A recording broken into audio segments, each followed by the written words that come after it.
The autumn sun hung low over Livingston, Montana, casting long shadows across the weathered farmhouse, where Thomas Whitmore sat on the porch, hands wrapped around a tin cup of coffee gone cold. At 52, his hair had turned the color of winter wheat, and his lungs still carried the ghost of childhood sickness, wheezing slightly with each breath. But his eyes remained sharp, the kind of eyes that saw things others missed. His grandson Benjamin, 10 years old and full of questions, had been circling the sheep barn for the better part of an hour, running his small hands along the strange walls that looked like they were made of golden bricks. The boy finally approached, breathless with curiosity. "Grandpa, why is the barn built from hay?" Thomas set down his cup and studied the structure that had stood for 40 years. The walls were thick, plastered smooth, with mud that had baked hard as stone under decades of Montana sun. He knew this question would come. It always did. "Sit down, Ben," he said, patting the worn planks beside him. "Let me tell you about the winter of 1886. About when I was your age, 8 years old. About the winter they called the Great Die-Up, and about your great-aunt Clara, who was 14 years old and saved my life with a house made from something everyone said was garbage." Benjamin settled in close, sensing the weight of a real story, not the kind adults tell to fill silence. They laughed at her when she warned them about the winter coming. Thomas began, his voice dropping to the storyteller's cadence he'd learned from old Samuel Benson a lifetime ago.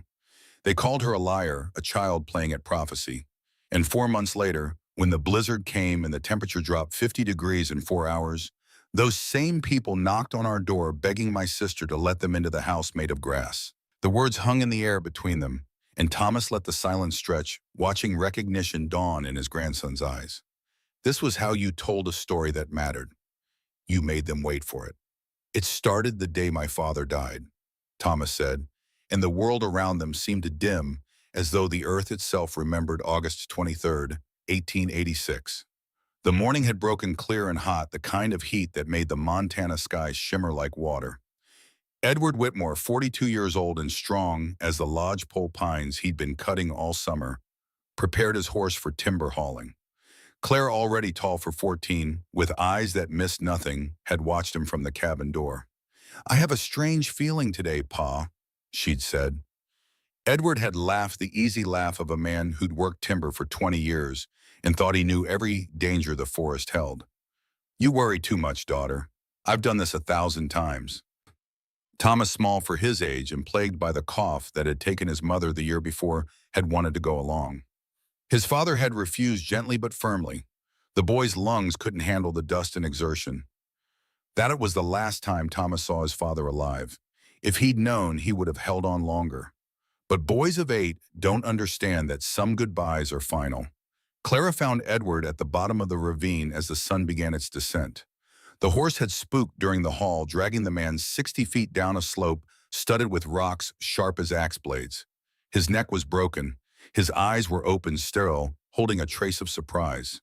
His hands still gripped the lead rope, as though even in death he'd refused to let go of his responsibility. Thomas waited at the cabin, watching the sun paint the sky, red and purple, listening to his own breath rattle in his chest. When Clara finally appeared, walking slowly up the path, with her face blank as winter snow, he knew before she spoke. "Pa's not coming home, Tommy." He didn't cry right away. He tried to be a man the way his father had taught him. But that night when Clara held him in the darkness of the cabin they now occupied alone, he wept like the 8-year-old child he was. The funeral took place 3 days later at the Lutheran church, a simple affair attended by the sparse community of Mercer Creek. 6 men stood around the grave, their faces weathered and unreadable. Thomas gripped Clara's hand so tightly his fingers went numb, watching the pine box lower into Montana earth that already felt frozen despite the August heat. Silas Crawford stood among the mourners, a man of 52 who'd survived 11 Montana winters and lost 2 fingers to frostbite in the brutal cold of '79. He was a big man, broad-shouldered and hard-eyed, the kind of man whose word carried weight in a settlement where winter could kill you if you didn't prepare right. His gaze on the 2 orphan children held no warmth, only calculation. But it was old Samuel Benson who approached Thomas after the service, kneeling down to eye level with the boy. At 68, Samuel spoke, rarely, lived alone at the edge of the settlement, and was generally considered strange but harmless. He placed a gnarled hand on Thomas's shoulder. "Your father was a good man's son." Then he pressed something into the boy's palm. a small knife worn smooth with used to handle carved from antler. "Your pa would have wanted you to learn to work with wood," Samuel said quietly. "I'll teach you." Clara, standing nearby, met the old man's eyes and nodded her thanks. She understood what Thomas didn't yet grasp. Samuel was offering more than knife skills. He was offering to pass something down, to give the boy a piece of what a father should have taught. Samuel left without another word, and Thomas clutched the knife, not understanding its weight. Not yet. That first night alone, Clara stayed up long after Thomas fell into fitful sleep. By candlelight, she counted their resources with the grim precision of someone doing arithmetic that determined whether you lived or died. Money, $6.40. Enough to buy perhaps 2 cords of wood at settlement prices if anyone had wood to sell, which they didn't because everyone was cutting for themselves. Food flour for 6 weeks if stretched thin beans for longer. Some smoked meat their father had prepared in July, a milk cow that would need hay through winter, 4 chickens requiring shelter, and grain. Tools, her father's axe far too heavy for her to swing properly. His saw manageable, a hammer, nails, basic implements. Nothing that could multiply her strength or slow winter's approach. The mathematics were simple and brutal. A Montana winter required 7 cords of firewood minimum for a cabin the size of her father's. 8 was safer, 10 was comfortable. Edward had cut less than 1 cord before he died. He'd planned to cut the rest in September and October. A strong man working full days could cut and split 1 cord per week, maybe 1 1/4 if the timber was good and close. Edward Whitmore had been a strong man. Clara was not a strong man. She was a thin Norwegian girl who weighed less than the axe her father had wielded. If she worked every day until the ground froze solid, she might manage 2 cords.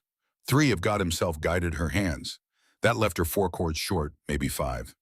In a cabin with walls of 8-inch logs, those missing cords were the difference between life and death. Thomas, lying in the darkness, heard his sister counting. He heard the scratch of pencil on paper, the soft curse when numbers didn't add up. He heard her whisper to herself, 7 cords, we need 7 cords. He didn't understand the numbers, but he understood the fear in her voice. The next morning, Samuel Benson arrived at dawn carrying tools and patience. He found Thomas sitting outside the cabin, trying to look brave. "Come on, boy," Samuel said. "I'll teach you to whittle." They sat on a log in the morning sun while Clara attempted to split wood with their father's axe. Samuel showed Thomas how to choose a straight branch, how to hold the knife, how to cut with the grain instead of against it. "When I was your age," Samuel said, his voice rough as tree bark, "I had to learn survival early too. My father died in a blizzard, went out for firewood, and never came back." Thomas looked up at the old man with new understanding. "The blade goes this way," Samuel continued, guiding the boy's small hands. "Smooth strokes, patient. You're not fighting the wood. You're revealing what's already inside it." From the cabin, Clara watched through the window. She saw an old man teaching her brother what their father should have taught. She saw Thomas learning, focused in a way he'd never been before the accident.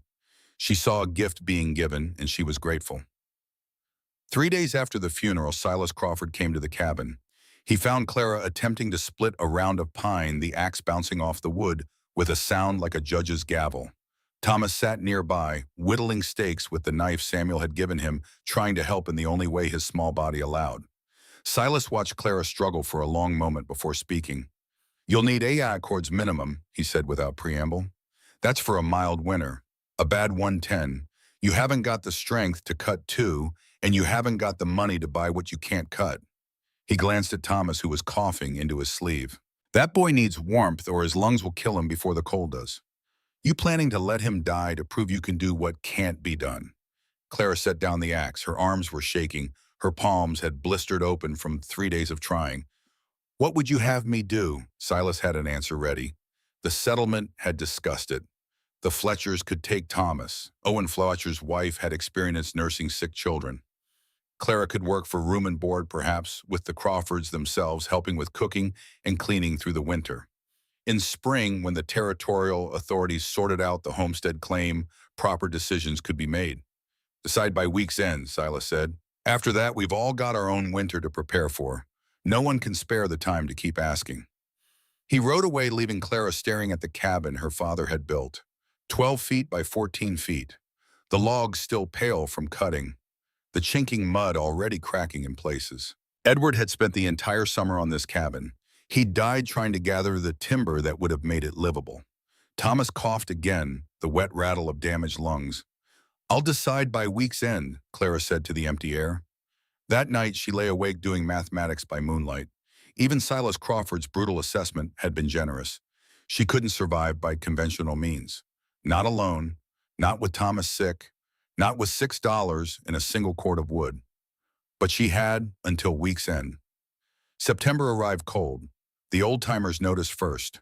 Frost on the 3rd of September, weeks earlier than normal. Night temperatures dropping into the 30s when they should have held in the 40s. The quality of light changing, flattening, losing its summer warmth. Clara noticed none of this.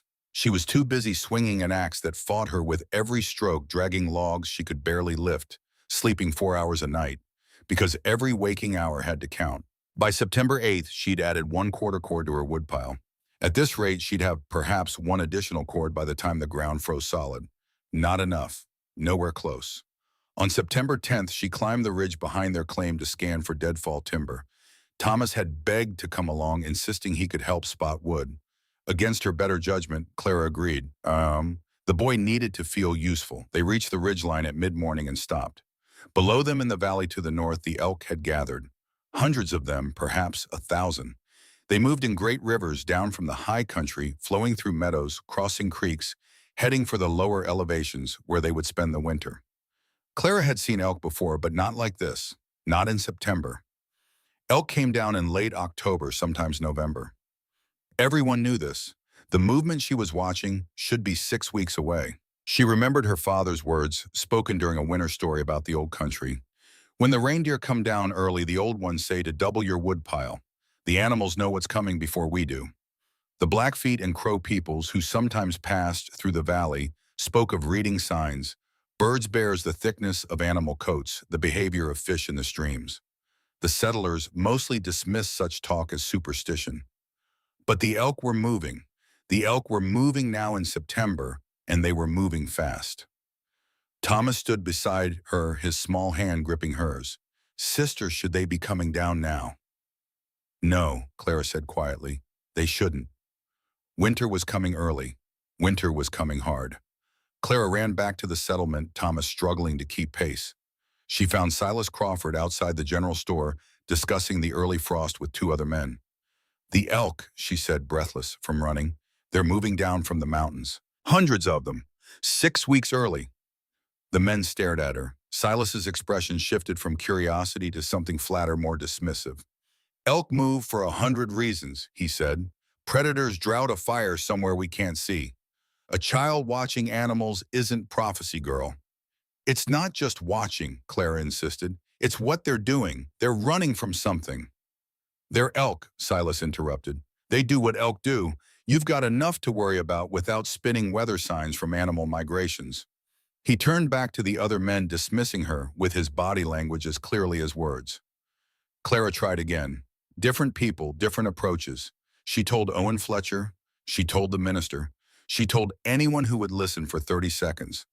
The responses varied only in their kindness. Some laughed, some patted her head, some suggested gently that perhaps the stress of her situation was affecting her judgment. "She's trying to scare us into more help," one woman whispered, just loud enough for Clara to hear. "Attention-seeking, poor thing." By September 15th, the settlement had stopped listening altogether. Clara was the girl who cried wolf about winter, the girl who'd rather invent disasters than accept the charity offered to her. She walked home from her last failed warning attempt on a September evening that smelled like October. The temperature was 42 degrees. It should have been 55. She passed the Fletcher hayfields on the way. The bales were stacked in great walls waiting to feed cattle through the winter months. Hundreds of bales, thousands of pounds of compressed grass, worthless except as animal feed. Clara stopped walking. She remembered something. 2 years ago during the journey west, their wagon had been caught in a sudden storm. No shelter for miles, the temperature dropping, the rain turning to sleet. A farmer had appeared from nowhere, guided them to his property, and led them into his hay barn, not into a building full of hay. Into the hay itself. They had tunneled into a stack of loose hay, all 4 of them, and spent the night burrowed like animals. Her mother had been terrified at first. Her father had laughed. It's warmer than our cabin in Bergen, he'd said. He was right. Inside the hay, surrounded by that dense, dry mass, the temperature held steady even as sleet pounded the barn roof outside. No fire, no shelter, just hay and warmth. Clara stood in the September dusk and stared at the Fletcher bales. If hay kept warmth in, it kept cold out. The same property that made hay comfortable in a storm would make it insulating in winter. What if she didn't build with logs at all? The logic unfolded piece by piece over the next 2 days. A log cabin with 8-inch walls lost heat constantly. The gaps between logs, the thinness of the wood itself, the way wind found every seam, all of it bled warmth into the frozen air. That's why a log cabin needed 7 cords of fuel. You weren't heating the house. You were fighting a losing battle against everything the house lost. But hay was different. Hay was dense and dry and still. It trapped air in millions of tiny pockets. Air didn't move heat the way solid wood did. A wall of hay thick enough would hold warmth inside far better than logs ever could. What if she built a structure from hay bales instead of timber? Small, very small, 8 by 10 feet perhaps, just enough for 2 people and a stove. The walls would be thick, 2 bales deep, nearly 3 feet of compressed grass between inside and outside. The mass would be enormous. The tiny interior would need almost no fuel to heat. She ran the numbers the way her father had taught her. A log cabin, her father's size, 7 cords minimum, 12 by 14 feet, 8 inches of wall. A hay bale structure, half that size, perhaps 2 cords, maybe less. 2 cords she might actually be able to cut. 2 cords she might actually survive on. But the idea was insane. No one built houses from hay. Hay rotted, hay burned. Hay was for cattle. And if she spent her time building a hay structure instead of cutting wood and the hay structure failed, she would have even less firewood than before. She would be gambling everything Thomas's life and her own life on an idea no one had ever tested. The elk had come down from the mountains 6 weeks early. Whatever they were running from, Clara would not survive it the conventional way. That evening, she knelt down beside Thomas where he sat outside the cabin, still whittling steaks with Samuel's knife. The boy's hands had grown calloused, his technique improving daily. He looked up at her with eyes that held too much worry for an 8-year-old. "Tommy," she said quietly, "do you remember when we were traveling west, the night of the storm, when we slept in the farmer's hay barn?" Thomas nodded slowly. "It was warm, sister. Warmer than our wagon." "Yes," Clara said. "And if hay can keep us warm in a storm, what if hay could keep us warm all winter?" The boy tilted his head, confused. "How?" "What if we built a house from hay, from those bales in Mr. Fletcher's field? Stacked like bricks, thick walls sealed with mud to keep out moisture and fire." Thomas looked at his sister for a long moment. At 14, she seemed impossibly old to him, impossibly wise. But he heard the uncertainty in her voice, saw the fear in her eyes. "Would it work?" he asked. "I don't know," Clara admitted. "No one's ever tried. But Tommy, we can't cut 7 cords of wood. We just can't. This might be our only chance." The boy set down his knife and the steak he'd been shaping. "If you build it, sister, I'll help. I can't lift hay, but I can do other things." Clara pulled him into a hug, holding tight. "You're the only man who believes in me, Tommy." Thomas didn't understand it then, but years later, telling this story to his own grandson, he would recognize that moment as the day he became a man. Not because of his age, but because of his choice. He decided to stand beside someone who needed him even when the whole world stood against her. The next morning, Claire and Thomas walked to Owen Fletcher's farm. Thomas insisted on coming standing tall beside his sister, despite barely reaching her shoulder. He carried Samuel's knife at his belt, a small symbol of responsibility. Owen Fletcher met them outside his barn, a practical man of 35 who believed in evidence over emotion. "Mr. Fletcher," Clara began, "I need hay." "You've got no livestock worth feeding through winter," Owen replied. "That cow of yours won't make it on grazing alone, but hay won't help much. Not to feed animals. To build with." Owen's expression cycled through confusion, skepticism, and patient bewilderment. "Build what?" "A shelter. The bales stacked like bricks, plastered with mud, to seal the gaps and protect from moisture and fire." "You want to build a house from hay," Clara explained her reasoning. "The insulation properties, the thickness of the walls, the reduced fuel needs." Owen listened, his face unreadable. When she finished, he shook his head slowly. Hay rots when it gets wet. Hay burns with one spark. Hay is for cattle, girl, not people. Before Clara could respond, Thomas spoke up, his young voice clear and certain. Sir, hay does keep warm. I know, because I slept in hay before. It was warmer than a woodhouse. Owen looked down at the sick boy, the small child standing beside his sister with complete faith in her impossible idea. You really believe your sister, boy? I believe her more than anyone, Thomas said simply. Owen was quiet for a long moment. Then I've got damaged bales on the west stack. Rain soaked half of them. Won't do for feed, but I was going to burn them anyway.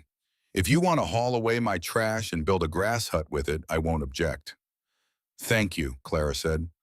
Don't thank me, Owen replied. I'm just clearing my field of garbage, nothing more. As they walked away, Thomas looked up at his sister. He thinks we're crazy. Probably, Clara agreed, but he gave us the hay, that's all that matters. The first bale weighed 40 pounds. Clara discovered this by attempting to lift it and failing. She tried again using her legs the way she'd seen her father lift heavy loads. The bale rose. She took 3 steps. Her arms gave out.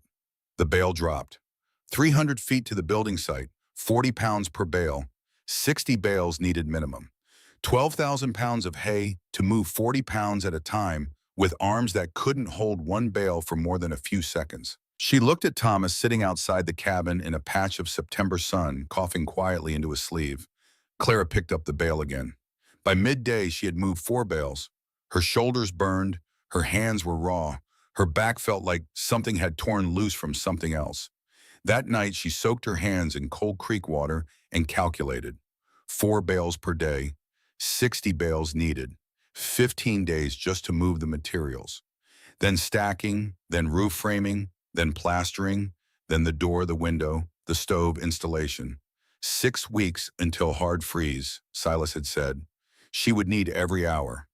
Week 1 brought the north wall. Clara discovered that bales could be stacked like oversized bricks, staggered at the joints so the weight locked together. The first course was easy ground level, no lifting. The second course required her to raise each bale waist high. The third required overhead lifting. She couldn't do it, not alone. Not at 40 pounds per bale with the arms already shaking from the transport. The solution came from failure. On the second day of stacking, she tried to lift a bale onto the third course and lost her grip. The bale fell, knocked the second course bale loose, and both tumbled to the ground. 2 hours of work erased. She sat in the dirt and cried. Thomas watched from the cabin door, too sick to help, too young to offer anything but witness. When she stopped crying, she noticed something. The fallen bale had struck a broken fence post on its way down. The post had driven 3 inches into the compressed hay, pinning nothing but suggesting everything. Stakes, wooden stakes driven through the bales, pinning course to course. She found a straight branch, sharpened one end with her father's axe, and drove it through the first and second courses of the rebuilt wall. The stake went in cleanly. The bales locked in place. When she pushed against them, they didn't shift. The next morning, Thomas was sitting outside the cabin with a small knife and a pile of straight branches.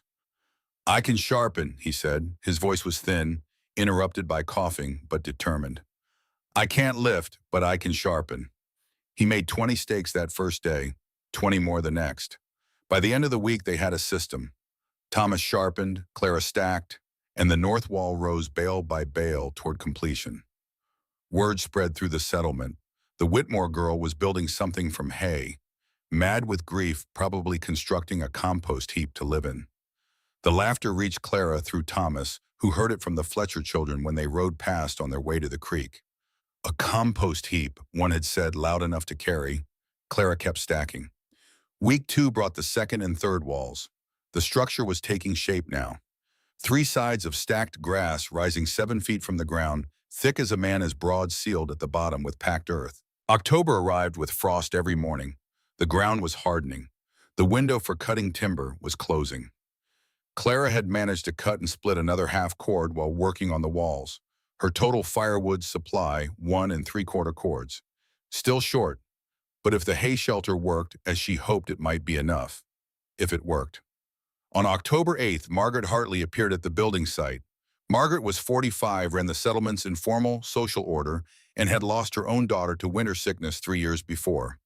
She believed she understood death, and she believed she understood children, and she believed Clara was guilty of both pride and negligence. "You're teaching that sick boy to dig," Marguerite said without preamble. "When you freeze, he freezes, and the settlement will have to bury you both. That's labor stolen from families who've done things properly."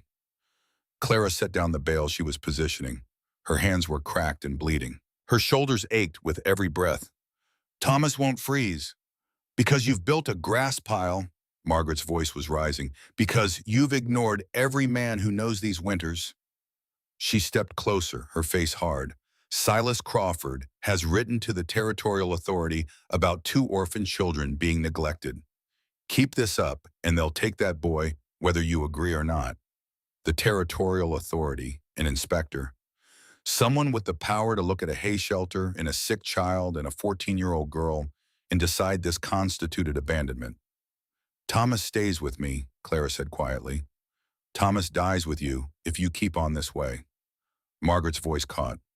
"I lost my Kristen. I know what it looks like when a child dies in winter. The color they turn, the sounds they make at the end. Do you want that for your brother because that's what you're choosing?" She turned and walked away before Clara could respond. That night, Clara lay awake counting days. How long until the territorial inspector came? How long until someone with authority looked at her hay shelter and her sick brother and her pathetic woodpile and decided she was unfit? She needed the shelter finished. She needed it working. She needed proof before anyone could take Thomas away. She worked faster. October 19th brought heavy rain, the first real soaking since construction began. Clara had plastered 3 walls inside and out with a mixture of clay-rich soil water and chopped straw. The plaster sealed the gaps between bales, protected against moisture, added weight and stability. The 4th wall was not yet plastered. She'd planned to finish the structure before plastering, working from roof to foundation. The rain fell for 6 hours. It seeped through the unplastered 4th wall, soaked the bales, and by morning, 2 sections had collapsed. 3 days of work gone. Thomas stood in the doorway of the old cabin, watching Clara stare at the heap of wet hay that had been her east wall. "It fell down," he said. "Yes. Can you fix it?" Clara didn't answer immediately. She was calculating. 3 days lost.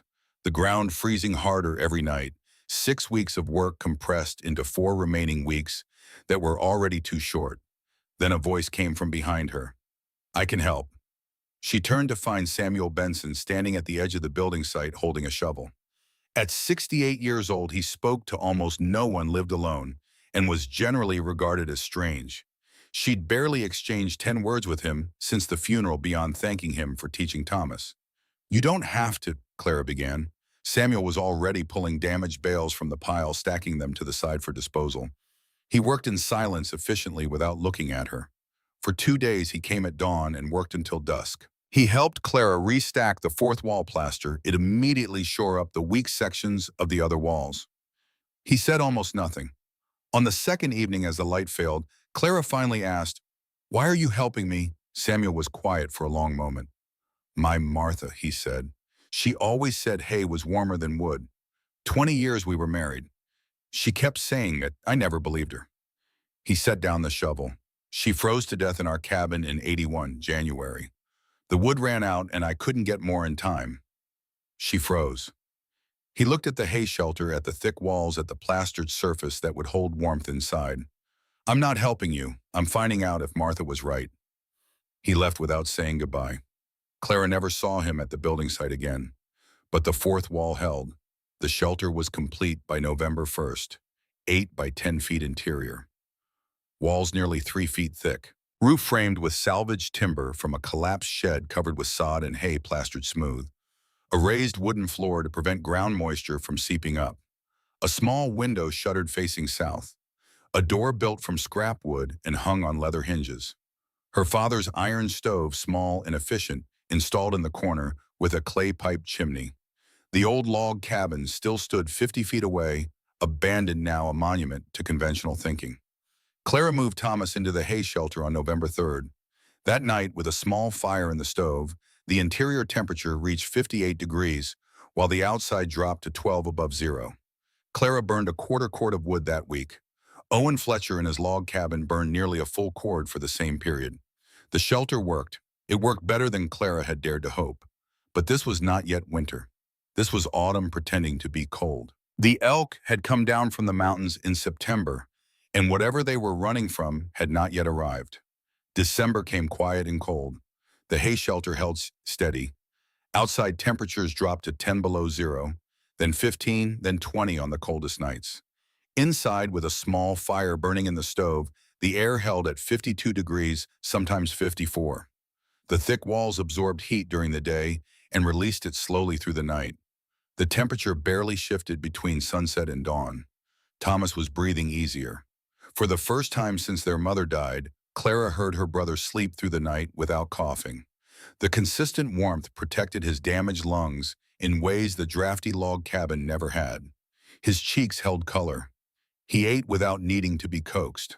The shelter worked. It worked better than anything Clara had imagined.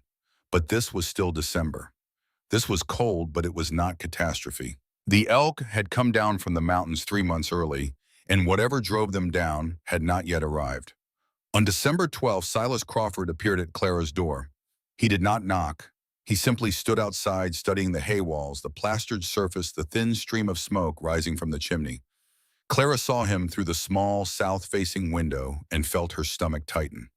The territorial authority. Margaret Hartley's letter. An inspector who would decide if Clara was fit to keep her brother. She opened the door. Silas said nothing.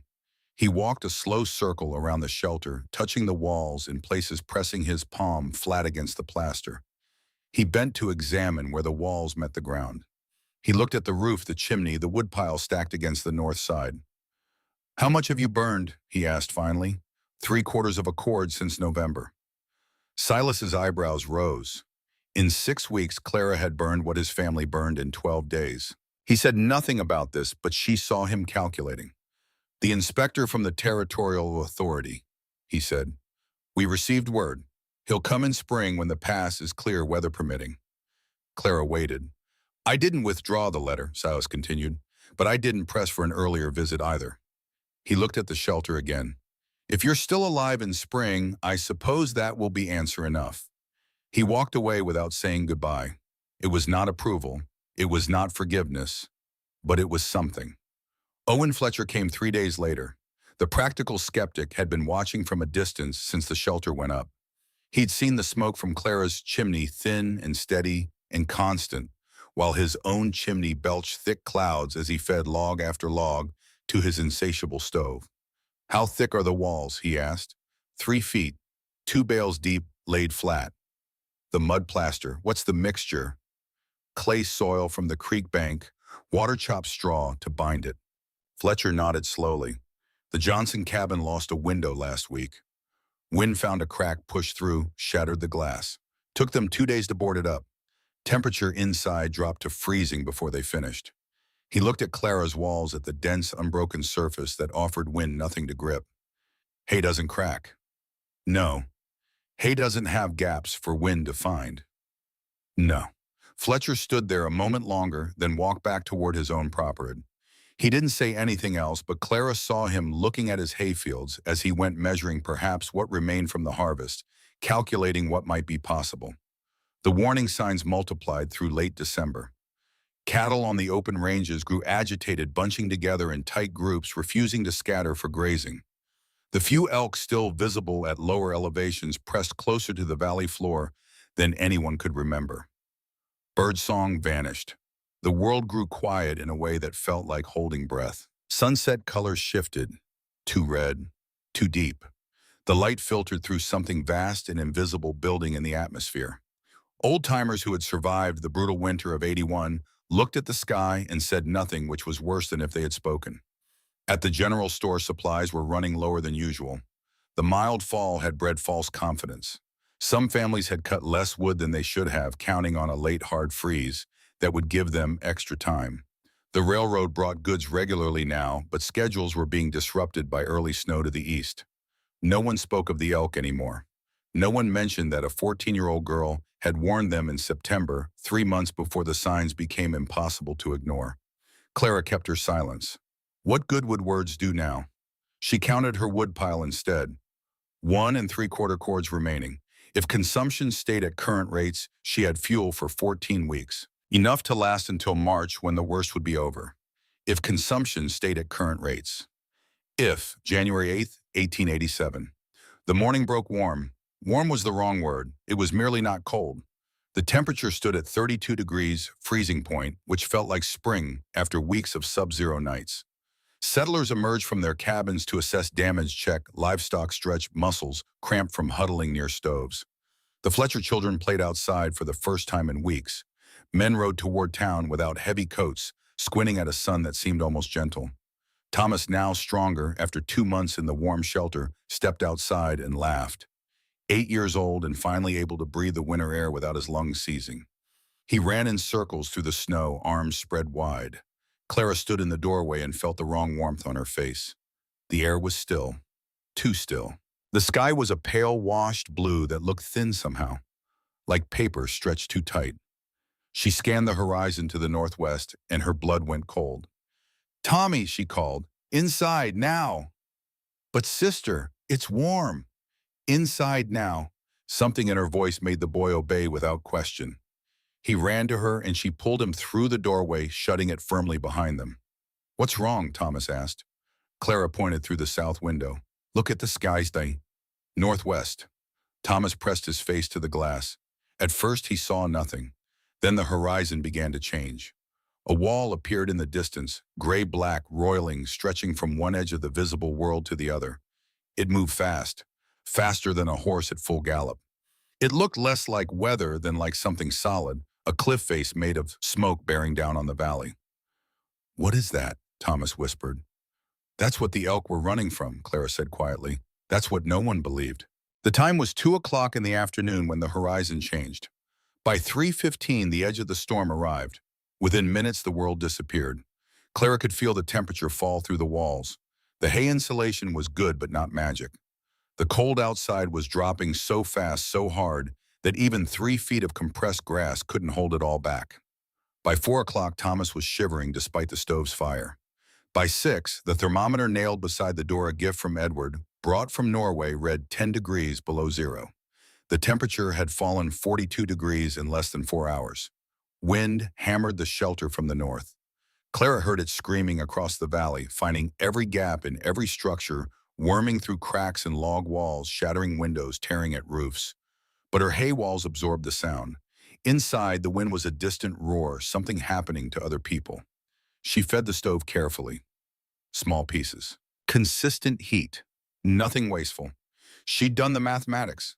If this cold held, if the wind kept blowing, every stick of wood would matter. By midnight, the thermometer read 35 below zero. Wind gusts reached 60 miles per hour. The combination, the cold and the wind together, created conditions that killed exposed flesh in minutes. Inside the hay shelter, the temperature stabilized at 46 degrees. Clara did the math. 46 inside, -35 outside. A difference of 81 degrees held by 3 feet of compressed grass in a layer of mud plaster. No log cabin in the valley could match that. The second night, the third, the storm did not break. The temperature did not rise. Day blurred into night and back into day with no real distinction. The snow was so thick, so fine that noon looked like dusk and dusk looked like midnight. Clara rationed wood, she rationed food. She kept Thomas warm and quiet, reading aloud from the Bible their mother had carried from Norway, playing quiet games with stones and sticks, telling stories about their childhood in Bergen to fill the hours. The stove consumed fuel at roughly 1/4 the rate of a log cabin's fireplace. This was the math that mattered. This was the math that would keep them alive. On January 11th, someone pounded on the door. Clara's first thought was rescue. Someone checking on the orphans, making sure they hadn't frozen. She unbarred the door and pushed it open against the wind. Ruth Crawford stood in the snow. She was not alone. Behind her, pressed against her skirts, were 2 small children.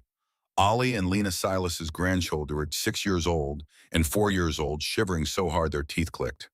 Behind them stood James Crawford, Silas's son, 22 years old and broad as his father, his face white with cold and something else. Fear. Ruth gasped for breath. Our roof. The snow weight. It collapsed. Silas is trying to repair, but we couldn't hold the temperature, and the children, please, just the children. The woman who had let her husband threaten Clara with exile. The woman whose family had written letters to the territorial authority, letters that still hung over Thomas's future. She stood now on Clara's threshold, begging entrance to a shelter made of hay. Clara stepped aside. Come in, all of you. 5 people in 80 square feet. The shelter was not designed for 5. It was barely designed for 2. Bodies pressed against bodies. The children huddled near the stove. Ruth stood against the wall, apologizing over and over for the intrusion, promising they would leave as soon as Silas finished repairs. James Crawford stood in the corner, unable to meet Clara's eyes. The young man who had mocked her, who had ridden past the construction site laughing about the girl building a trash pile. Now he stood in that same structure, warming himself by her fire alive, because she had opened her door. The repairs took 6 days. 6 days because the temperature never rose above -20. 6 days because the wind never stopped. 6 days because the storm that hit Montana on January 9th was not a blizzard. It was a siege. Inside the hay shelter, 5 people discovered what Clara already knew. The walls held heat. The thick grass absorbed body warmth and radiated it back. The plaster sealed every gap against the screaming wind. The small space, which should have felt suffocating, instead felt safe. A cocoon of still air while the world outside tried to kill everything it touched. Ruth noticed first. On the 3rd day, with a small fire burning and 5 bodies generating warmth, she looked around in wonder. It's so warm in here, she said, her voice filled with something close to awe. Our cabin, we couldn't hold 30 degrees with the stove running full blast. We burned 3 times the wood and still couldn't keep warm. But this, it's like spring. Clara fed another small log to the stove. The hay holds the heat. The walls are thick enough to keep the cold out and the warmth in. How did you know? Ruth asked. You're 14 years old. How did you know this would work when grown men said it wouldn't? Clara looked at Thomas sitting with Ollie and Lena, teaching them a hand game to pass the time. Her brother met her eyes and smiled. Because I had to know, Clara said simply. There was no other choice, right? On the 4th day, young Lena, only 4 years old, climbed into Thomas's lap. The boy was still small for 8, still plagued by the cough, but he wrapped his arms around the little girl and told her a story about Norway, about snow that fell soft as feathers, and reindeer that pulled sleighs through forests made of ice. Ruth watched them together, and tears slipped down her cheeks. James Crawford, who had stood silent and ashamed for 3 days, finally spoke. Thomas, he said quietly, I'm sorry for laughing at you and your sister, for calling this place a trash heap. I was wrong. Thomas looked up at the man who towered over him. You weren't wrong, sir. You just didn't know, like everyone else. But you knew, James said. You believed your sister when no one else did. She's my sister, Thomas said, as if this explained everything. And perhaps it did. On the 5th night, as the wind howled and 5 people huddled in a space meant for 2, Ruth Crawford spoke into the darkness. Clara, I need to tell you something. I wrote a letter, too, to the territorial authority, asking them to take Thomas from you. I thought I was protecting him. I thought you were being stubborn and foolish, and he would die because of it. She paused, her voice breaking. But you saved him. You saved all of us, and I was the fool. Clara reached across the small space and took Ruth's hand. You did what you thought was right. We all do. That's all we can do. Thomas, listening from his place by the stove, would remember this moment for the rest of his life. The moment his sister taught him that forgiveness wasn't about being right, it was about being kind. On the 22nd of January, during a brief warm spell, where the temperature climbed to a brutal -10, Silas Crawford came to collect his family. He stood in the doorway of the hay shelter, a man who had survived 11 Montana winters, and looked at the 5 people inside who had survived 6 days of the worst cold in living memory. Clara, he said, and his voice was rough with emotion. You saved my family. He looked at the walls, at the small stove, at the quarter cord of wood stacked outside that had heated this space for a week while his cabin had burned through nearly 2 full cords and still couldn't keep warm. I was wrong, Silas said, completely terribly wrong. Will you forgive me? Clara stood. There's nothing to forgive, Mr. Crawford. We survived. That's what matters. Ruth gathered her grandchildren, wrapping them in blankets for the short trip back to their repaired cabin. Lena clung to Thomas, not wanting to leave. "Can I come back and visit?" she asked. "Anytime," Thomas said. As they prepared to leave, Ruth turned and embraced Clara, holding her for a long moment. No words, just the grip of someone who understood they owed their life to a 14-year-old girl everyone had called crazy. The siege continued through late January into February. Brief breaks between storms a day, sometimes two. Then another wall of gray-black cloud rolling from the northwest, another temperature collapse, another week of fighting to stay alive. Clara tracked the days by firewood consumption. On January 9th, she had started with 1 3/4 cords. By February 1st, she had less than 1 cord remaining. But her consumption rate held steady at 1/8 cord per week, barely more than a quarter of what a log cabin required. The math was working. The math was going to save them. In the settlement, the story was different. The Fletcher family in their well-built log house burned more than 2 full cords during the worst 2 weeks. They survived, but barely. Margaret Hartley's family burned through their entire wood supply and had to start feeding the stove with furniture, fence posts, anything that would burn. The general store opened its doors as an emergency shelter, and 3 families whose cabins couldn't maintain heat crowded inside, burning the owner's inventory to stay alive. And Samuel Benson, the old man who had helped Clara rebuild her collapsed wall, the widower who had wondered if his dead wife Martha was right about hay, was found on January 17th, 200 yards from his cabin, frozen solid, facing the wrong direction. He had run out of wood. He had left to gather deadfall in the white void. He had died exactly as his wife Martha had died 5 years before, in a cabin that couldn't hold warmth. James Crawford brought the news, appearing at Clara's door with his face gray as ash. "Samuel Benson, he's gone. Froze to death trying to get wood." Thomas, listening from inside, began to cry. Clara held him while he sobbed, both of them remembering the old man who had taught the boy to whittle, who had given him a knife and a piece of legacy. That night, Thomas clutched the knife Samuel had given him and made a promise. "I'll remember him. I'll use what he taught me. I'll help other people like he helped us." Clara kissed her brother's head. That's all he would have wanted. The storm's peak came between January 15th and 20th. Temperatures reached -43. Wind chill dropped below -70. Visibility fell to 0. Not reduced visibility, actual 0. A white void that swallowed everything. Settlers who stepped outside for firewood found themselves disoriented within arm's reach of their own doors. Some got lost and froze. Some made it back by luck alone. Some never came back at all. Inside the hay shelter, Clara and Thomas did not go outside except to grab wood from the pile stacked directly against the north wall. Even that was dangerous. The cold could kill in the time it took to load your arms with logs. But inside, they were safe. 48 degrees when both bodies were awake and moving. 46 at night when they slept. The thick walls doing exactly what Clara had calculated they would do. Holding heat that no log cabin could hold, using fuel that no family could match. During those 6 terrible days, Clara burned 1/4 cord of wood. In any log cabin, those same 6 days would have consumed more than a full cord. The mathematics of survival, written in fire and ice. On February 1st, during a brief break in the weather, Owen Fletcher came to visit. He didn't knock.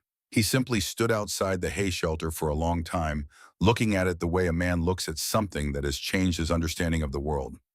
Clara opened the door. "How much wood have you burned?" Owen asked without preamble. "About 7/8 of a cord since November." Owen's face was haggard. He'd burned nearly 4 cords in the same period and barely kept his family warm. "I need you to teach me how to build this. My mother, she's old, and the cold is harder on her every year. A structure like this might give her another decade." "I'll teach you," Clara said. "I'll pay. The hay was yours anyway. You don't owe me anything." Owen shook his head. "I called this a trash heap. I laughed at you, and you just saved my family's life by proving hay can do what wood can't." He left 3 laying hens at her door as a gift, and Clara pretended not to notice. The word spread through February.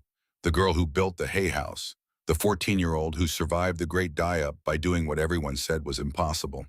People came to see the structure, to touch the walls, to feel the warmth inside.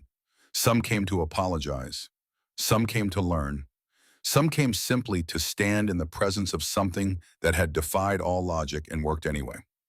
Margaret Hartley came on a gray February afternoon. She didn't speak. She simply set a bag of flour and a small sack of sugar by the door, met Clara's eyes for one brief moment, and walked away. It was not forgiveness. It was not friendship. But it was acknowledgement. And sometimes that was enough. March came slowly, as if winter was reluctant to release its grip. But on March 1st, Thomas woke Clara before dawn. "Sister," he whispered, "listen." She lay still, waiting for the sound of wind that had been constant for nearly 2 months. It didn't come. The world outside was silent. Clara opened the door. The air was still and cold, but no longer killing cold. The sky was pale blue, real blue, not the thin, wrong blue of early January. The temperature stood at 12 degrees above zero. It would climb to 25 by afternoon. The winter of 1886 to 87, the winter they would call the Great Die-Up, was ending. Thomas came to stand beside her in the doorway, still thin, still coughing, sometimes, but alive. His lungs had survived the winter in air that never dropped below 45 degrees. "Is it over?" he asked. Clara looked at the valley, at the snow that covered everything, at the smoke rising from the cabins that had made it through, at the terrible empty silence from the cabins that had not. "Yes," she said, "it's over." Across the territory, reports came in through the spring, cattle losses between 50 and 90% depending on the range. The open range era was finished. Ranchers who had counted on free grazing would never recover. Human deaths, dozens, confirmed likely more. Frozen in cabins that couldn't hold heat, or lost in the white void between shelter and firewood pile. Samuel Benson was buried beside his wife Martha in late March, when the ground finally thawed enough to dig. The entire settlement attended. Clara asked to say a few words. "Mr. Benson taught my brother and me many things," she began, her voice steady. "How to work with wood, how to observe nature, how to persevere. But the greatest thing he taught us, he didn't say with words. He taught it by helping two children no one else believed in. He taught it by trusting his wife Martha even 5 years after she died. He taught it by showing us that sometimes men die because they're stubborn, but they can also live by being open." Thomas stepped forward and placed the knife Samuel had given him on the grave. "Mr. Benson, I'll use what you taught me to build hay houses for other people. Like you helped us, I promise." After the funeral, Silas Crawford approached the boy. "Son Samuel would be proud of you." Thomas looked up at the big man who had once threatened to separate him from his sister. "Thank you, sir." In April, Silas came to the hay shelter with an official delegation. 3 other men from the settlement accompanied him. They knocked properly this time, and Clara invited them in. Silas stood in the center of the small space that had saved so many lives. He looked at Clara and Thomas, and when he spoke, his voice carried the weight of a man who had learned humility the hard way. "Before this community, I said you were a child who knew nothing about winter. I was wrong. Completely catastrophically wrong. You knew more than every man in this valley. You read the signs. You trusted your eyes. You did what no one dared to do. And you saved not just yourself, you saved my family. You saved this idea for all of us." He turned to Thomas. "And you, son, you didn't just survive a lung sickness. You survived by helping your sister. You're a young man with a small body, but a large heart." Silas withdrew an envelope from his coat. "The Territorial Authority Inspector. Margaret Hartley and I both wrote letters. We've both written again, telling them the situation is resolved and no intervention is needed. The inspector won't be coming." He handed the envelope to Clara. Inside was the official homestead transfer. The land Edward Whitmore had claimed, now legally Clara and Thomas's.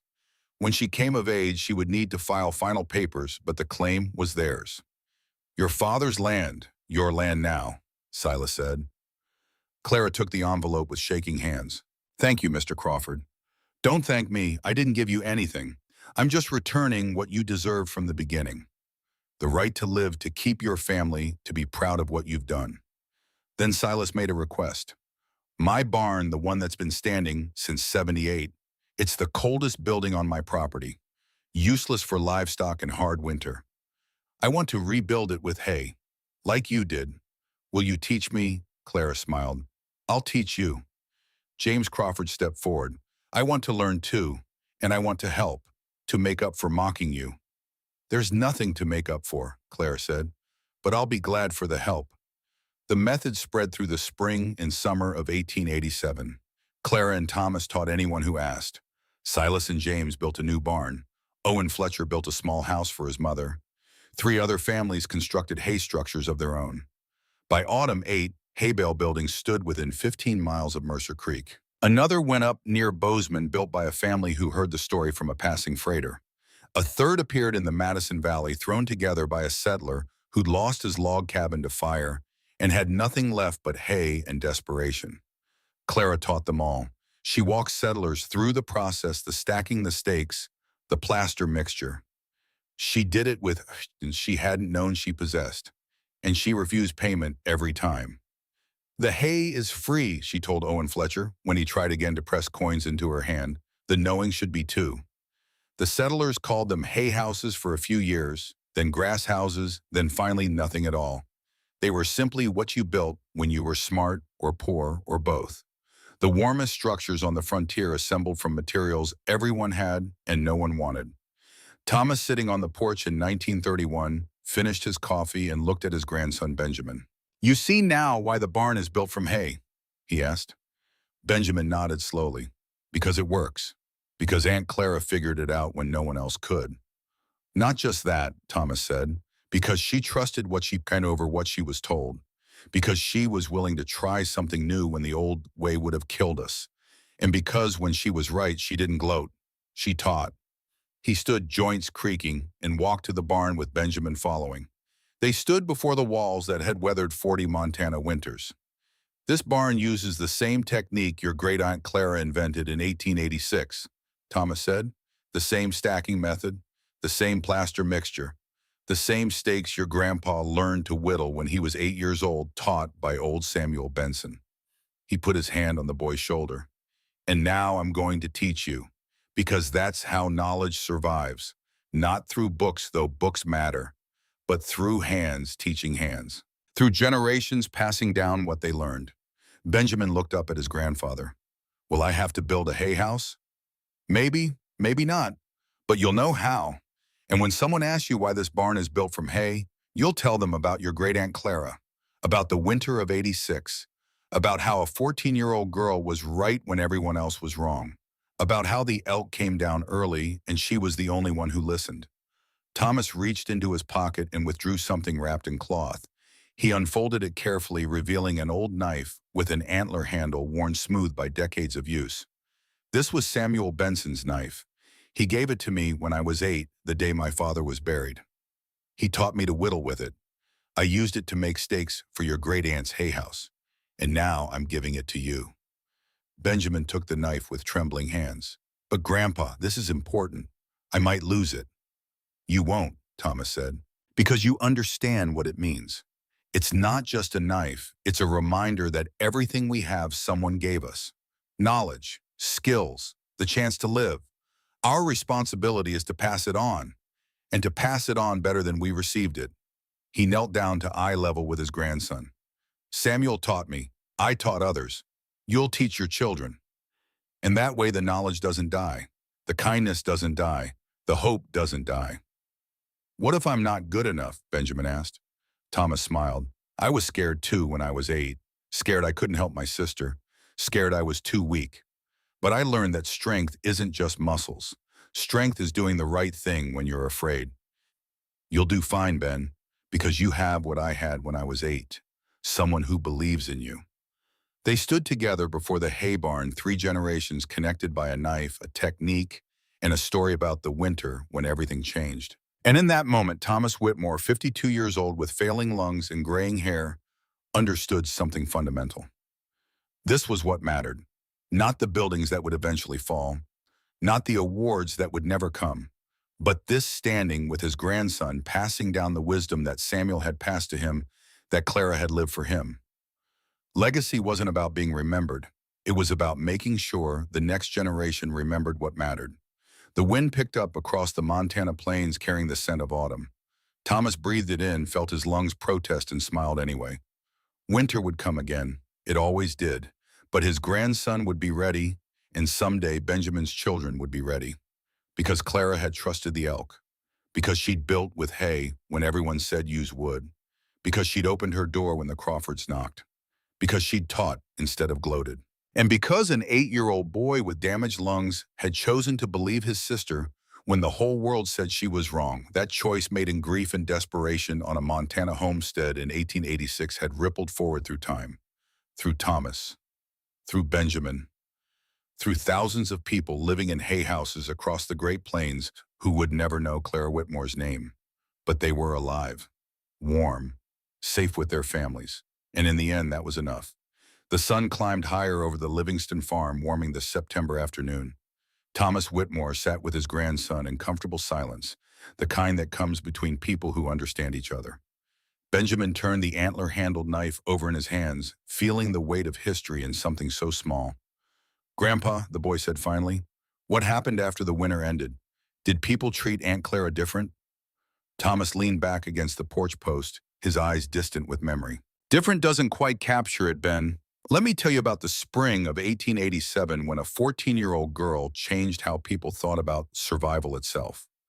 The thaw came slowly that year, as if the earth was reluctant to trust that winter had truly released its grip. By mid-March, the snow had begun to melt in earnest, revealing what the white had hidden. Dead cattle by the hundreds, their frozen bodies dotting the landscape like dark stones. Cabins with collapsed roofs, families that had not made it through. The settlement of Mercer Creek gathered for Samuel Benson's funeral on March 28th. The ground had finally softened enough to dig, though ice still lined the grave's edges. Fewer people attended than would have 6 months earlier. Some hadn't survived, others were too weak to make the journey.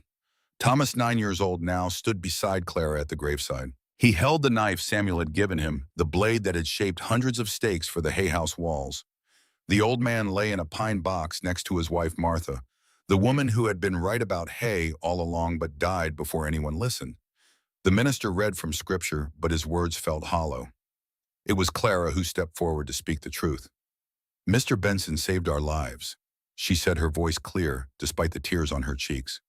"Not just by helping build our shelter, but by believing, by trusting his wife Martha when she said hay was warmer than wood, by teaching my brother skills our father didn't live to pass down, by showing us that the greatest strength isn't in being right from the start, but in being willing to learn."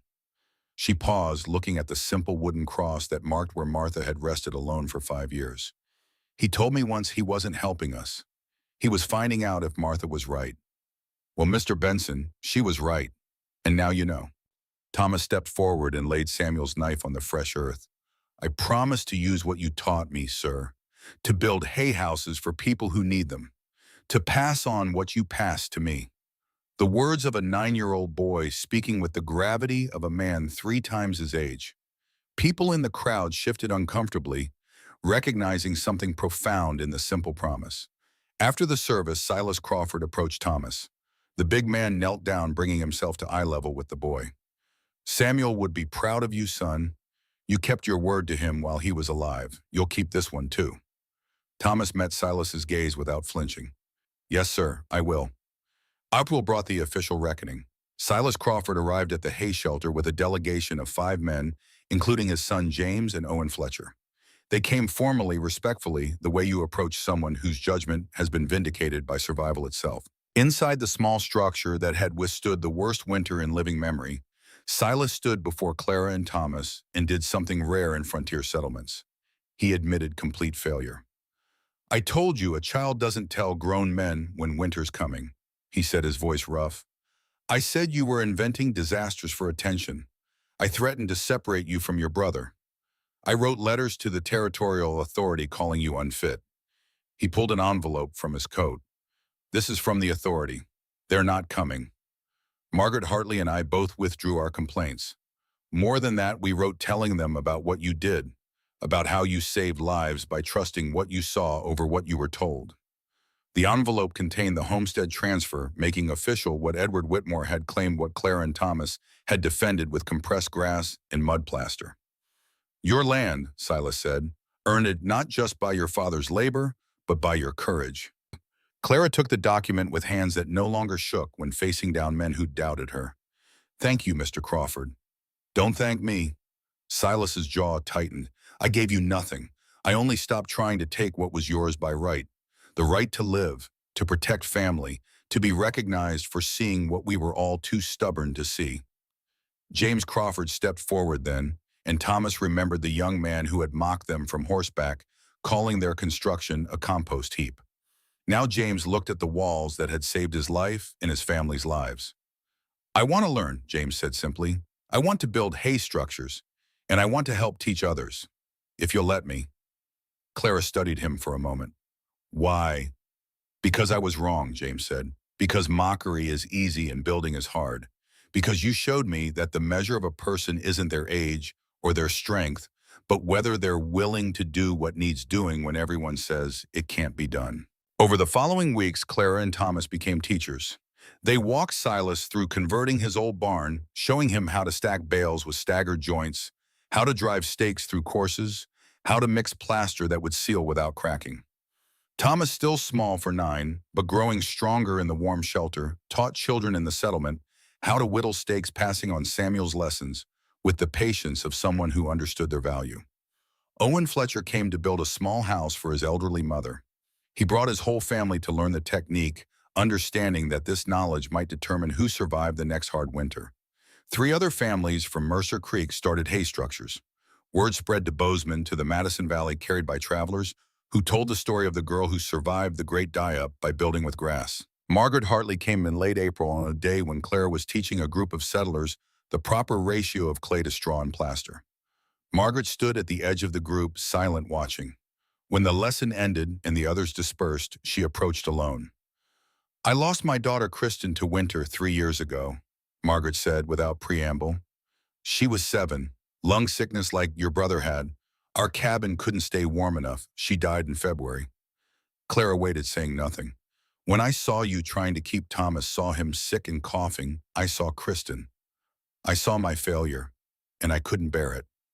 Margaret's voice broke. So I tried to save your brother by taking him from you, by forcing you to do what I thought was right. Because if you succeeded where I failed, it would mean Kristen's death was my fault. She pulled a small wooden box from her bag. These were Kristen's, her favorite things. A carved bird, a smooth stone, a ribbon from her hair. I want you to bury them in the foundation of the next hay house you build. So she's part of what might save other children. Clara took the box, then stepped forward and embraced the woman who had threatened to destroy her family. She'll be part of it. Every house, every child who stays warm. That's a better memorial than any stone. Margaret wept then, the kind of weeping that comes from grief finally allowed to flow, instead of being channeled into anger and control. Clara held her, and Thomas saw his sister do what the settlement's minister had failed to do. She gave absolution, not through words, but through understanding. By autumn of 1887, the landscape had changed. 8 hay bale structures stood within 15 miles of Mercer Creek. Another 5 were under construction. The technique spread through word of mouth, carried by settlers who recognized that conventional wisdom had nearly killed them. People stopped calling them hay houses or grass houses. They became simply houses. The warmest, most efficient structures on the frontier, built by people who understood that survival meant adapting, not stubbornly repeating what had always been done. Thomas worked alongside Clara through that summer and fall, growing stronger as his lungs healed in the consistently warm environment. He learned carpentry from James Crawford's, animal husbandry from Owen Fletcher, and the art of reading weather signs from his sister, who never again ignored what nature tried to tell her. The winter of 87 to 88 was milder, but still cold enough to test the new hay structures scattered across Montana. Everyone performed exactly as Clara had calculated. Warm interiors with minimal fuel consumption. No frozen families, no desperate shortages. The mathematics of compressed grass and still air proven again and again. As Thomas grew older, he took on more of the teaching. By age 12, he could lead construction of a basic hay structure, start to finish. By 15, he developed innovations of his own, improved stake designs and plaster mixtures that made the buildings even more efficient. Clara proved up the homestead claim at 19, one of the youngest women in Montana Territory to complete the 5-year residency requirement. The land was officially hers, and Thomas's bought with their father's blood and their own stubborn refusal to die when everyone expected them to. In 1892, Clara married Peter Grant, a school teacher from Helena, who'd read about the Hay House girl in a territorial newspaper. He came to Mercer Creek to meet the woman who'd defied conventional wisdom and survived. He stayed because he found someone who valued truth over tradition, evidence over assumption. They moved to a small farm outside Livingston where Clara raised 4 children and taught them all to observe carefully, think independently, and trust what they could verify for themselves. She built one more hay structure, a warming barn for lambing season, and the technique spread through the Livingston Valley the same way it had spread from Mercer Creek. Quietly, practically, person to person. Thomas never married. His lungs damaged in childhood and stressed by the terrible winter never fully healed. But they never killed him either. He lived in warm hay structures for his entire life, working as a carpenter and builder constructing dozens of hay buildings across Montana, Wyoming, and the Dakotas.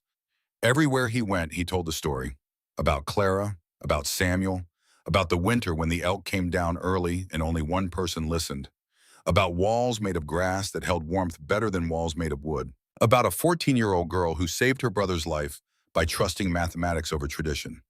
Most people he told didn't remember Clara's name afterward, but they remembered the lesson, and they built accordingly. By the early 1900s, thousands of hay bale structures dotted the Great Plains. Homes, barns, sheds, wherever people needed shelter that could withstand brutal winters with minimal fuel. The technique became so common that its origins faded into, that's how it's always been done, the ultimate complement to an innovation. When people forget it was ever new, it's become fundamental. Clara died in 1947, aged 75, in the same Livingston farmhouse where she'd lived for 55 years. Her children found her papers afterward, including the original homestead claim still bearing Edward Whitmore's name, crossed out and her own written beneath. Thomas outlived his sister by 16 years, dying peacefully in 1963 at age 84. His lungs finally gave out in the warmth of a hay structure built to his own improved specifications, surrounded by nephews and nieces who'd learned carpentry at his side. In his final weeks, weak but clear-minded, Thomas had asked his grandson Benjamin to visit. The boy, now a man of 42 with children of his own, sat beside the old man's bed in the warm hay barn Thomas had converted to a living space. "I need you to promise me something," Thomas had said, his voice thin but urgent. "Anything, Grandpa. Promise you'll keep telling the story about Clara, about that winter, not for glory or fame, but so people remember the lesson." "What lesson?" Benjamin asked. Thomas gripped his grandson's hand with surprising strength. That the wisest person in the room might be the youngest. That conventional wisdom can kill you. That nature speaks to those who listen. That survival sometimes means doing what everyone says is impossible. He paused to catch his breath, lungs rattling. And most important, that knowledge dies if we don't pass it on. I learned from Samuel and Clara. You learned from me. Your children must learn from you. That's how we defeat death, Ben. Not by living forever, but by making sure what we learn survives us. Benjamin had promised, and he'd kept that promise, teaching his own children to build with hay, to read weather signs, to question assumptions. The chain continued link by link, generation by generation. Now in 1971, Benjamin sat on his own porch with his grandson Michael, aged 10, and told the same story his grandfather had told him 40 years earlier, about Clara and Thomas, about Samuel Benson, about the winter of '86 and walls made of grass. The story had become family legend, polished by retelling, but rooted in truth. The hay barn still stood on Benjamin's property, rebuilt twice, but using the same techniques Clara had pioneered 85 years before. Michael listened with wide eyes, just as Benjamin had listened, just as Thomas had lived it. When the story ended, the boy had the same question Thomas had asked Clara all those years ago. "But Grandpa Ben, why didn't the grown-ups believe Aunt Clara about the elk?" Benjamin considered the question, remembering what his grandfather had told him, remembering what he'd learned in his own 70 years of life. Because Michael, people confuse experience with wisdom. Silas Crawford had survived 11 winters, so he thought he knew all winters. But that 12th winter was different. Experience with the past doesn't always prepare you for the future. He stood joints protesting and walked his grandson to the hay barn. They stood before walls that had weathered 70 Montana winters, still solid, still functional. They also didn't believe because Clara was young and female and desperate. Benjamin continued. Easy to dismiss someone when they don't fit your picture of who gets to be right. But truth doesn't care about age or gender or social standing. Truth just is. And Clara saw truth when everyone else saw impossibility. Michael reached out to touch the plastered surface, feeling the warmth that radiated from within, even on this cool autumn day. The real lesson, Benjamin said, isn't that Clara was smarter than everyone else. It's that she was willing to trust evidence over authority. She saw the elk. She remembered sleeping warm in hay. She did the mathematics. And when the numbers said grass would work better than wood, she built with grass, even though no one had ever done it before. He put his hand on Michael's shoulder. That's the kind of thinking that moves the world forward. Not blind obedience to how things have always been done, but careful observation of how things actually work. They stood together in the lengthening shadows, 3 generations removed from the events, but still connected to them through story and structure and a knife with an antler handle that Benjamin would give to Michael before the day ended. The wind picked up, carrying the scent of approaching winter. Benjamin breathed deep, feeling his own lungs protest slightly. The family weakness passed down from Thomas, a reminder of how close they'd all come to never existing. Your great-great-aunt Clara saved us all, Benjamin said. Not just Thomas, though she did that. She saved everyone who came after. Every warm house, every child who didn't freeze, every family that made it through hard winters with fuel to spare. All of it traces back to a 14-year-old girl who trusted her eyes more than she trusted grown men's assumptions. Michael looked up at his grandfather. Will people always remember her? No, Benjamin said honestly. Most people already don't. They build with hay because it works, not because they know who figured it out first. And Clara would be fine with that. She didn't want fame. She wanted Thomas to live. She wanted families to survive. She wanted knowledge to spread. He smiled. But we'll remember, that's what family is for. We keep the stories that matter. We pass down not just the techniques, but the reasons behind them. We make sure that even when the world forgets the name, someone remembers the lesson. The sun touched the horizon, painting the Montana sky in shades of orange and red. The same sky that had turned iron gray in January of 1887. The same sky Clara and Thomas had watched from their impossible house of grass. Come on, Benjamin said. Let's go inside. Your grandma will have dinner ready. And after we eat, I'll teach you the first step of building with hay. How to choose which bales will stack true and which will shift. Same way my grandpa taught me. Same way Samuel taught him. They walked toward the house, and as they did, Benjamin felt the weight of legacy settle comfortably on his shoulders. Not a burden, but a trust. He was a link in a chain that stretched backward to a winter of desperation and forward to grandchildren he'd never meet. Somewhere in the machinery of time and consequence, a 14-year-old girl had made a choice. She'd chosen to believe in mathematics instead of tradition, in observation instead of assumption, in possibility instead of resignation. That choice had rippled outward through decades, through thousands of warm houses, through millions of nights where families slept safe instead of freezing. And it would ripple forward still through Michael and his children and theirs as long as someone kept telling the story. That night after dinner, Benjamin gave Michael the antler-handled knife. The boy held it with reverence, understanding without being told that this was no ordinary gift. This knife has passed through 5 generations, Benjamin said. Samuel Benson gave it to your great-great-uncle Thomas. Thomas gave it to me. Now I give it to you. Not because you need a knife, though you'll learn to use it well, but because you need to remember what it represents. What does it represent? Michael asked. Legacy, knowledge passed down, the responsibility we have to those who came before and those who come after. Samuel taught Thomas. Thomas taught me. I'm teaching you. And someday you'll teach your children or grandchildren. That's how wisdom survives. Michael turned the knife over in his hands the same way Benjamin had 40 years ago, the same way Thomas had 63 years ago. I'll take care of it, the boy promised. I know you will, Benjamin said. And more than that, you'll use it. Not just to whittle, though you'll do that, but to build, to teach, to carry forward what Clara and Thomas started. Later that night, alone on the porch under stars that had witnessed countless Montana winters, Benjamin thought about his grandfather's final request. Keep telling the story. Keep the lesson alive. He'd kept that promise for 40 years. He'd taught his children, his grandchildren, anyone who would listen. He'd built hay structures across 3 states, each one a small monument to a girl who'd trusted mathematics over mockery.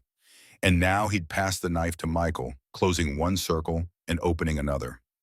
Somewhere in the mathematics of legacy, this was immortality.